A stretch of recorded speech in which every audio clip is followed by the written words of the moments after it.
Hello વિદ્યાર્થી મિત્રો, welcome to my channel. આજે આપણે અનફોર્ગેટેબલ વોલ્ટ ડિઝની પાર્ટ 2 જોવા જઈ રહ્યા છીએ.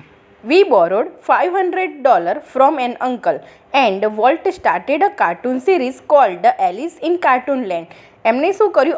અમે એટલે કોણ? તો રોય અને એના ભાઈ વોલ્ટે $500 અંકલ જોડેથી ઉછીના લીધા. હવે એ વખતેના જમાનામાં $500ની વાત કરી રહી છે આપણે, એટલે કેટલા બધા કહેવાય. અને એમને કાર્ટૂન સિરીઝ ચાલુ કરી, એનું નામ એલિસ છે. અને જેમ અત્યારે જે બધા કાર્ટૂન આવતા હોય છે, મોટું પતલું ને એ બધા, એવી રીતે કાર્ટૂન સિરીઝ ચાલુ કરી. It was tough going. Tough going એટલે શું? એ પણ બરાબર ચાલતી નહોતી. જેમ પહેલાં ફ્લોપ ગયા હતા એમ આમાં પણ બરાબર ચાલતી નહોતી. Walt did all the animation and I cracked the old fashioned camera. વોલ્ટનું કામ શું હતું? એનિમેશન બનાવવાનું. અને મારું કામ શું હતું? આઈ ક્રેન્ક્ડ એટલે શું? કે ફોટા પાડવા અને એ જે જૂનો કેમેરો હતો એનાથી ફોટા ક્લિક કરવાના, આ બધું કામ એનું હતું, એના ભાઈનું. The Alice cartoons didn't make much of the splash. એટલે કેનો મતલબ શું હતો? કે એલિસ જે કાર્ટૂન સિરીઝ હતી ને એ પણ કંઈક આમ સારી સક્સેસફુલ ના રહી. So Walt started a new series called Oswald the rabbit. અને પછી વોલ્ટે શું કર્યું? એક રેબિટની કાર્ટૂન સિરીઝ ચાલુ કરી અને એનું નામ છે ઓસ્વાલ્ડ. Oswald did better, but when Walt went to our New York distributor for more money, he ran into trouble. પણ રેબિટનું જે ઓસ્વાલ્ડનું જે કાર્ટૂન હતું એ તો સરસ ચાલવા માંડ્યું અને સારી કમાણી કરવા માંડ્યું. પણ જ્યારે વોલ્ટ એના જે ન્યુયોર્કના ડિસ્ટ્રીબ્યુટર હોય, આ લોકો શું કરતા હોય? એનિમેશન બનાવીને ડિસ્ટ્રીબ્યુટરને આપતા હોય. ડિસ્ટ્રીબ્યુટર શું કરતા હોય? આખી દુનિયામાં એ બતાવતા હોય. તે ડિસ્ટ્રીબ્યુટર પાસે ગયા પૈસા માટે, ત્યારે હી રેન ઇન્ટુ ટ્રબલ, ત્યારે મુશ્કેલીમાં મુકાઈ ગયા. જોઈએ question. Which two series mention in this text? કઈ બે શ્રેણીનો ઉલ્લેખ કર્યો છે? કઈ બે કાર્ટૂન્સનો ઉલ્લેખ કર્યો છે?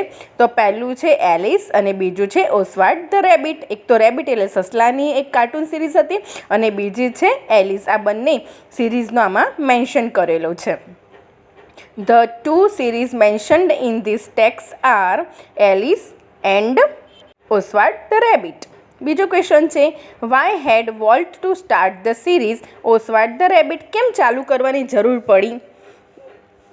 તો બીજી સિરીઝ જે એને ચાલુ કરી તો કેમ કરી? તો જે પહેલી સિરીઝ હતી ને એમાં કંઈ એટલી ખાસ સફળતા મળી નહોતી. Why had Walt start the series Oswald the rabbit? શા માટે વોલ્ટે ઓસ્વાલ્ડ ધ રેબિટ નામની શ્રેણી શરૂ કરવી પડી? તો આન્સર જોઈ લઈએ એનો.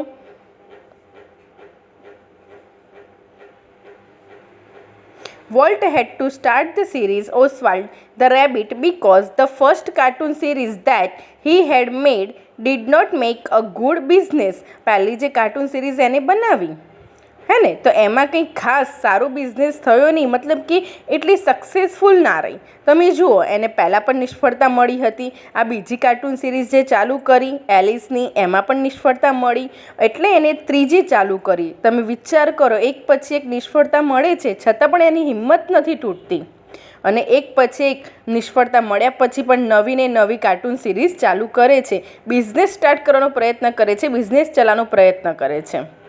Next paragraph. What kind of deal did you make kid? I asked. Roy એના ભાઈને પૂછે છે કે કેવી ડીલ તું સાઇન કરીને આવ્યો છે? We haven't got a deal, Walt admitted. Walt કહે છે કોઈ ડીલ આપણી અહીંયા થઈ નથી. The distributor copyrighted Oswald and he is taking over the series himself. હવે એને કેવી ચીટિંગ કરી? ડિસ્ટ્રીબ્યુટરે કોપીરાઇટ કરી દીધું, એટલે કે આખું કાર્ટૂન બનાવ્યું હતું વોલ્ટ એમને, અને જે ડિસ્ટ્રીબ્યુટર હતો એને એવી રીતે એની પર હક લઈ લીધો કે જાણે પોતે બનાવ્યું હોય, અને એવી રીતે આખી જે સિરીઝ હતી ને એની પર એને કબજો કરી લીધો. Strangely Walt didn't seem downhearted. મને નવાઈની વાત એ લાગે છે, સ્ટ્રેન્જલી એટલે નવાઈ એ લાગે છે કે વોલ્ટ બિલકુલ ડાઉન હાર્ટેડ ના થયું, એટલે કે એની હિંમત એની હારી નહીં. We are going to start a new series, અને ફટાફટ એવું કહેવા લાગ્યો કે આપણે નવી સિરીઝ ચાલુ કરવા જઈ રહ્યા છે. હી એન્થ્યુઝડ એટલે ઉત્સાહપૂર્વક કહે છે.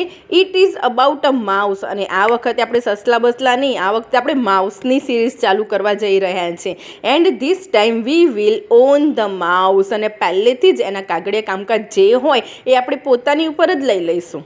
એટલે કોઈ આવું ભવિષ્યમાં કોપીરાઇટ કરી શકે નહીં. એટલે આ વખતે જે આપણે કાર્ટૂન સિરીઝ ચાલુ કરવાના છે માઉસની, અને આપણે પોતાનો જ બિઝનેસ આપણા નામ ઉપર ચાલુ કરીશું એવું કહે છે.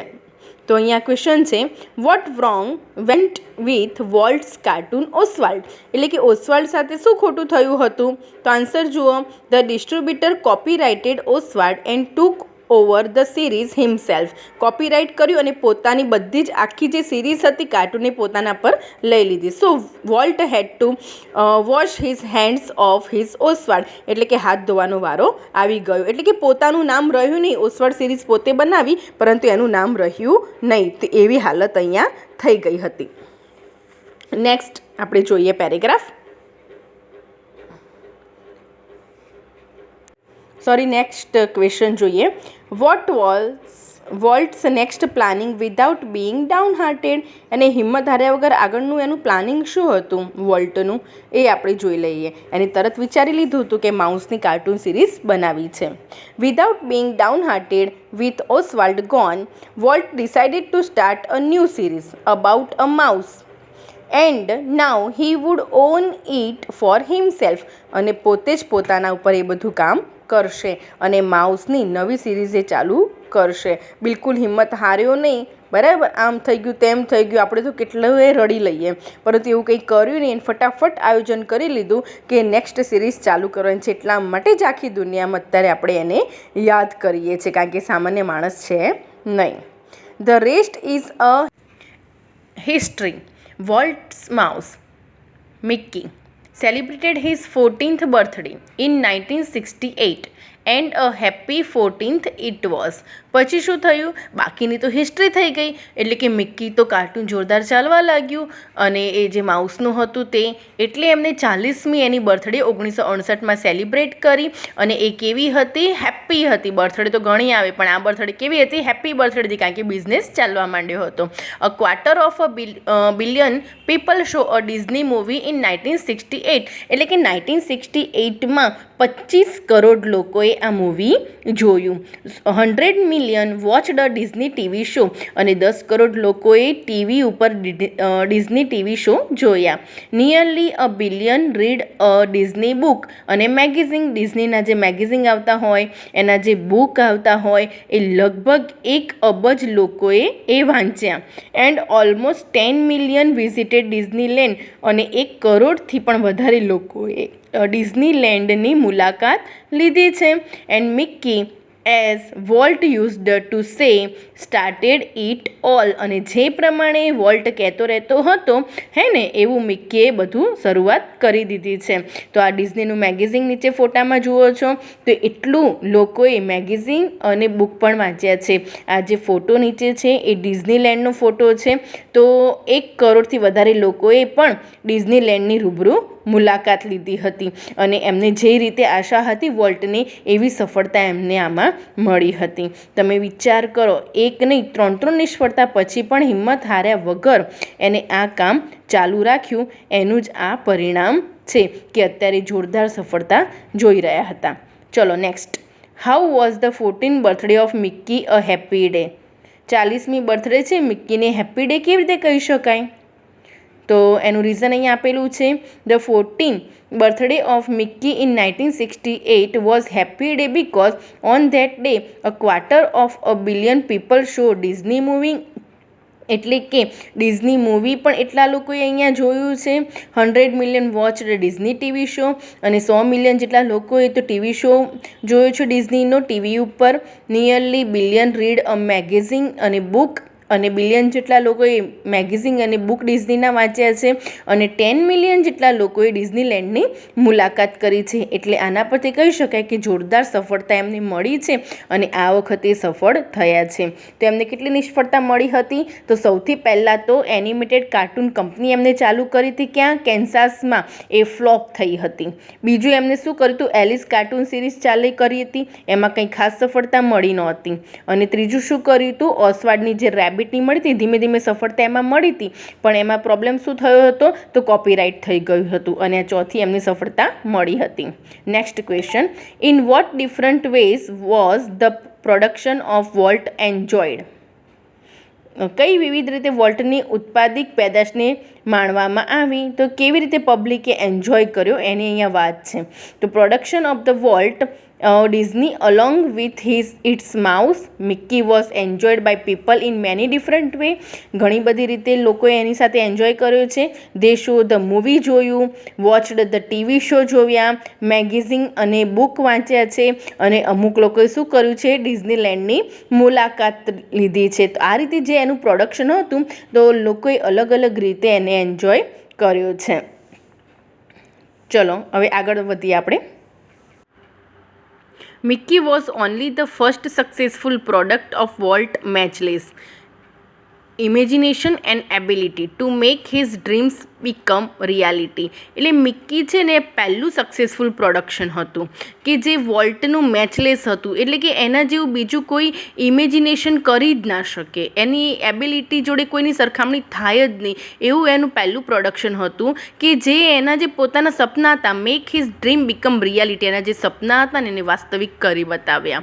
It was an ability he could turn on for any occasion, large or small. એની એબિલિટી કેવી હતી કે કોઈ પણ અવસર હોય, કોઈ પણ પ્રસંગ હોય, હવે નાનો હોય કે મોટો હોય, પણ એની એબિલિટી સાબિત કરી બતાવે.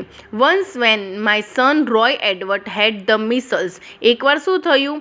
તો એનો જે વોલ્ટનો ભાઈ છે રોય ડિઝની, એ કહે છે કે એનું સન છે, એનું નામ છે રોય એડવર્ડ, એને મિસલ્સ થયા હતા. મિસલ્સ એટલે કે ઓરીની બીમારી, જેમાં શરીર પર લાલ લાલ ફૂલ્યો થઈ જાય અને તાવ આવતો હોય છે. Walt came and told him the story of Pinocchio. એટલે એ વખતે વોલ્ટ આવે છે અને છોકરાના જે અંકલ અને આવીને એ છોકરાને તાવ આવ્યો હોય છે ત્યારે એ સ્ટોરી કહેવાનું ચાલુ કરે છે. એનું નામ છે Pinocchio, which he was making at that time. એ વખતે એની ઉપર એ સ્ટોરી બનાવતા હતા વોલ્ટ, અને એ વખતે છોકરાને તાવ આવ્યો હતો એટલે એનું ધ્યાન થોડું બીજી તરફ જાય અને એને તાવનું દર્દ ઓછું લાગે એના માટે વોલ્ટ જે હતા એ પિનાકિયોની સ્ટોરી એની આગળ ચાલુ કરી દે છે. જો નીચે એનું પિક્ચર પણ આવ્યું છે કે જેની ઉપર વોલ્ટ એ વખતે કામ કરી રહ્યા હતા. એ કાર્ટૂન સિરીઝ બનાવતા હશે અથવા તો મૂવી બનાવતા હશે, એની ઉપર એ પિનાકિયોની સ્ટોરી એ છોકરાને કહેવા લાગ્યા હતા. તો આના પરથી આપણે જે ક્વેશ્ચન આવી શકીએ છીએ એની વાત કરીએ. Who was Roy Edward? પહેલાં તો રોય એડવર્ડ કોણ હતું એ પહેલો ક્વેશ્ચન છે. તો જોઈ લઈએ એનો આન્સર આપણે. Roy Edward was Roy Disney's son and Walt's nephew. એટલે કે રોય ડિઝનીનો પુત્ર હતો અને વોલ્ટનો શું હતો? ભત્રીજો હતો. ભત્રીજાને ઇંગ્લિશમાં કહેવાય છે નેફ્યુ. ચલો next question. What had happen to Roy Edward? Roy એડવર્ડને શું થયું હતું? એને જે રોગ થયો હતો, બીમારી આવી હતી એની વાત કરે છે. રોય એડવર્ડ હેડ ટુ મિસલ્સ. એટલે કે મિસલ્સ થયા હતા, ઓરી નામનો એને રોગ થયો હતો, જેમાં શરીર પર મેં કહ્યું એ પ્રમાણે ચાઠા પડી જાય, રેડ રેડ, અને ભયંકર તાવ આવે છે. નેક્સ્ટ આગળ જોઈએ. When Walt told a story it was virtuoso performance. જ્યારે વોલ્ટ સ્ટોરી કહેતા હતા ને તેમનું પરફોર્મન્સ કેવું હતું? સખત, વાસ્તવિક. જ્યારે કોઈ સ્ટોરી કહે ને તો આપણને એવું લાગે કે અત્યારે હાલ એવું થઈ રહ્યું છે, એવું એમને સ્ટોરી કહેવાની સ્ટાઇલ જ જોરદાર હતી. His eyes riveted his listener. જે સાંભળનાર હોય ને હે ને એ એની આંખમાં જ તલ્લીન થઈ જાય. His moustache twisted expressively, his eyebrow rose and fell. એની મૂછો છે ને એ જે પ્રમાણે સ્ટોરી કહેતી હોય ને એ પ્રમાણે ઊંચી નીચી થતી હોય, સ્પષ્ટ રીતે સમજાય એવી રીતે. અને એની જે આઈબ્રોઝ છે ને, રોઝ એટલે ઉપર અને ફેલ એટલે ડાઉન, જે પ્રમાણે સ્ટોરી કહે ને એમ ઘડીમાં એની આઈબ્રો ઊંચી થતી હોય તો ઘડીમાં નીચે જતી હોય. એટલે અહીંયા કહેવાનો મતલબ શું છે, જ્યારે સ્ટોરી કહેતા હોય ને એટલે એકદમ એક્સપ્રેશન સાથે કહેતા હોય કે સાંભળનાર છે ને બસ એમને જ જોઈ રહે અને એમનામાં જ ખોવાઈ જાય. And his hands moves with the grace. અને એના જે હાથ હોય ને એકદમ અદાથી આમ તેમ ફરતા હોય છે અને બધા સાંભળતા હોય છે, એને જોઈ જ રહે. Of a musical conductor. હાથ કેવી રીતે ફરતા હોય તો નીચે પિક્ચરમાં બતાવ્યું છે કે મ્યુઝિક જે લોકો વગાડતા હોય છે એની સામે એક વ્યક્તિ હોય છે, એના હાથના ઇશારાથી મ્યુઝિક વાગતું હોય છે. એ પ્રમાણે સ્ટોરી જ્યારે કહેતા હોય છે વોલ્ટ એના ભત્રીજાની, તો એમનું પણ વર્ણન એટલું સરસ હોય છે. હાથના એક્સપ્રેશન, આંખોના એક્સપ્રેશન, એના આઈબ્રોના એક્સપ્રેશન, અને આમ જોવાવાળા સાંભળવાવાળા બસ સાંભળ્યા જ રાખે. હે ને, કોઈ પણ વાત હોય તમને સીધી સાધી કહેવી અને એક્સપ્રેશન સાથે કહેવી તો મજા શેમાં આવે? એક્સપ્રેશન સાથે મજા આવે. Young Roy was so wide eyed at Walt's graphic telling. એનું જે વર્ણન હતું ને કરવાનું, એમાં એની આંખો વાઇડ થઈ ગઈ. તો રોયની આમ આંખો પહોળી કરીને બસ સાંભળી જ રહે. Of the fairy tale that he forgot all about his measles. અને એના બધા રોગ એ ભૂલી ગયો આ સાંભળવામાં. Later when he saw the finish the picture. અને જ્યારે વોલ્ટ આ પિક્ચર બનાવતો હતો પિનાકીઓ પર, એ પિક્ચર પૂરું થાય છે, હી વોઝ સ્ટ્રેન્જલી ડિસઅપોઇન્ટેડ. ત્યારે આ જે છોકરો હોય છે રોય એડવર્ડ, એ ડિસઅપોઇન્ટ એટલે નિરાશ થઈ જાય છે, એકદમ ભયંકર નિરાશ થઈ જાય છે. કેમ? It didn't seem an exciting as when uncle Walt told it. કે જ્યારે અંકલ ટોલ્ડ જે સ્ટોરી કહેતા હતા ને એ વખતે જેટલી એક્સાઇટિંગ લાગતી હતી ને, જેટલી મજા આવતી હતી ને, એટલી મજા મૂવીમાં ના આવી. તમે કરો કે મૂવી જે જોવાનું છે દ્રશ્ય શ્રાવ્ય બંને છે, તો એમાં રોયને એટલી મજા ના આવી એ છોકરાની. પણ મજા શેમાં આવતી હતી? જ્યારે અંકલ પોતે સ્ટોરી કહેતા હતા ને એમાં મજા આવતી હતી. ક્વેશ્ચન જોઈએ. Why did Roy forgot about measles. એ બધા મિસેલ્સ વિશે રોય કેવી રીતે ભૂલી ગયો? એનો રોગ એ પોતે ભૂલી ગયો, એનું દુઃખ દર્દ ભૂલી ગયો. Roy forgot about the measles because he was fascinated a lot by the way of Walt story telling.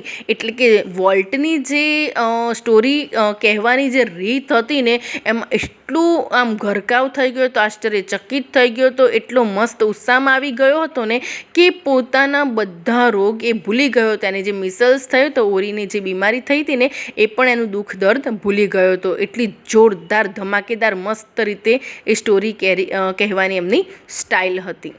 Next question. What did Roy like more, the finish the picture or volt story telling? શું વધારે ગમ્યું? જે movie બની ગયું એ વધારે ગમ્યું કે વોલ્ટની સ્ટોરી કહેવાની રીત? તો આપણે એ હમણાં જ શીખી લીધું છે કે મૂવીમાં એ ડિસઅપોઇન્ટેડ થઈ ગયો હતો, એને વધારે શું ગમ્યું હતું? વોલ્ટની સ્ટોરી કહેવાની રીત હતી ને એ વધારે ગમી હતી. Roy like the Walt story telling more than the finish the picture. Picture જે પૂર્ણ થયું એના કરતાં રોયને વધુ શું ગમ્યું?